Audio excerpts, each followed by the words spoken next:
Hi, everyone.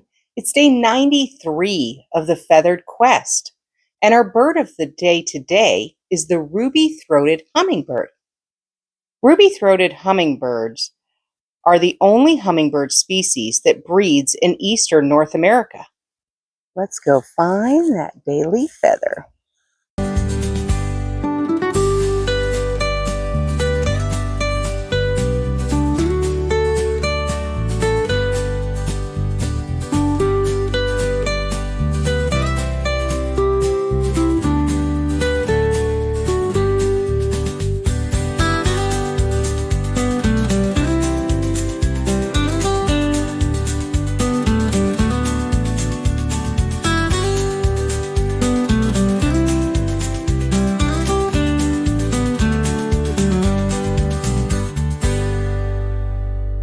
Thanks for coming along with me today, guys. Remember, you are loved, and the world is full of wonder.